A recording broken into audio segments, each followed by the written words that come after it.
I think Gaijin Jumped the Gun. That's probably going to be the title of this video. But hi, I'm Ash, welcome to the channel, and today's video we're going to be talking a retrospective of War Thunder's air-realistic power creep and what it means for the future of the game. And let me first off define power creep. Essentially, it is where a concept that is prevalent or an idea or vehicle or whatever it may be in multiplayer video games finds its way and basically gradually increases the capabilities of newly introduced things, which can often make older things in a specific video game insignificant and have significant implications for the overall experience within the game.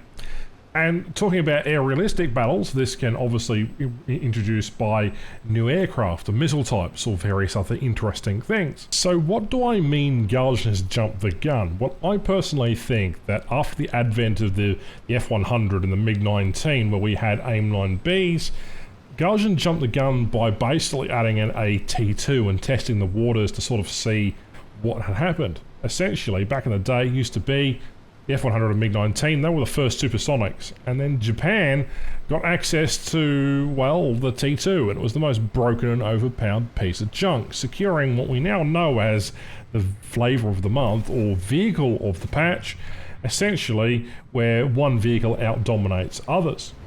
Currently, top tier is dominated by F-16s. Very fantastic, good aircraft, which I can barely play worth a damn, but it's certainly interesting nonetheless. Back before that, though, it was the MiG-29, and significantly above that, there were other vehicles which dominated the top-tier ranks of War Thunder. And you can sort of trace it back to an era. Back in my day, when I first got jets, it was P-80s and stuff like the Sea Meteor that were the most prevalent top-tier vehicles that were most competitive, eventually leading to a rise in players playing the MiG-15, and then the MiG-17, and then we had the CL-13s. It was a progressive game of leapfrog to try and get a better advantage over your opponents. And War Thunder is balanced in such a way that warfare is never as so balanced. It's just, you know, technology leapfrogs all the time. That's just the nature of the game. But in War Thunder, I feel that they missed an opportunity to slow it down just a little bit, and they kind of just jumped the gun. Essentially, by adding the F4 Phantom too early. I do feel like the F4's Phantoms edition could have waited for another 6 months before being introduced. What I mean by that is essentially we had update 1.85 Supersonic. 17th of December 2018 was the update. It was basically 9 regular aircraft added, and that included rank 6 jets, supersonics, and with guided missiles to the game. And then less than 2 updates later, in the same sort of period, the next year, not even, it's probably like, not even 10 months later, we had 1.91 Night Vision, which was 11th of September 2019, which added 50 regular aircraft, as well as a bunch of other sort of vehicles, and introduced the first Mach 2 capable aircraft. It's not that I hate F4 Phantoms, it's not my play style, I don't generally enjoy it. For some reason I don't like the F-14. There's a fantastic aircraft. I like F-15s, I like F-111s. Where are they? I do enjoy some of the earlier jets. The Cold War just wasn't all of a sudden, you know, MiG-15s and then Vietnam. There was a heap of aircraft introduced in between. And one of the key pointers to the power creep, rather, is the fact that the introduction of the F-105D, or the THUD, was introduced in update Winged Lions, which wasn't until the 14th of December 2021, at which point we already had more aircraft in the game that was more capable than the aircraft that was being added just for the sake of being added. And most of this is just filler content in the end. Look at the Scimitar, for example. Its introduction basically was useless. The premium F-53 Lightning for UAE, is also one of those vehicles which is completely utterly useless. The Attacker, another British premium that wasn't particularly useful. The list can go on in regards to that kind of thing. So that's just from the top of my head. The other thing that perplexes me is putting regular scheduled aircraft as event vehicles when they actually did, or specific countries used a lot of them. For example, the F-4D was an aircraft that was well used, and it somehow ended up as a tech tree sort of rare event vehicle. And essentially what happened with the T2 early, a Japanese premium vehicle, the next update they introduced the F4EJADTW, which meant that that previous vehicle was completely and utterly useless, which is why they don't sell that particular T2 anymore.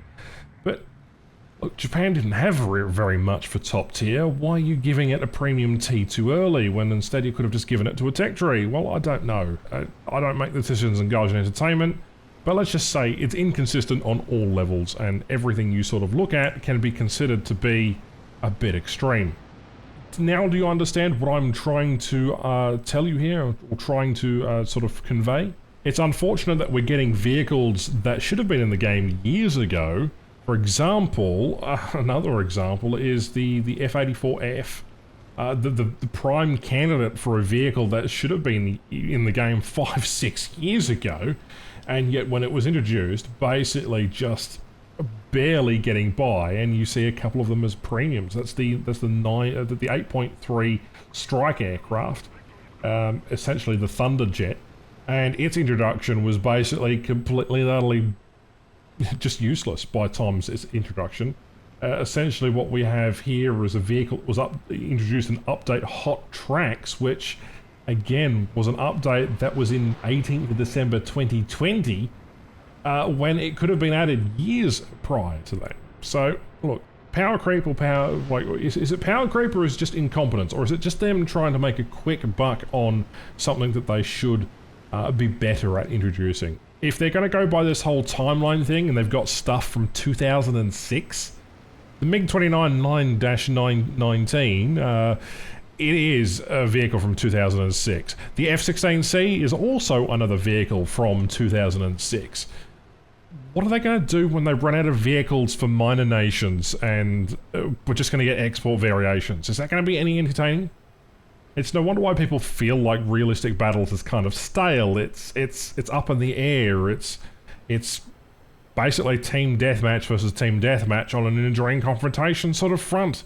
Look at this map, for example. It's bad enough that we still have early jets, especially if you're grinding some early jets. You go to 9.0, well, guess what? You're now facing Su-25s, especially if you get up-tiered.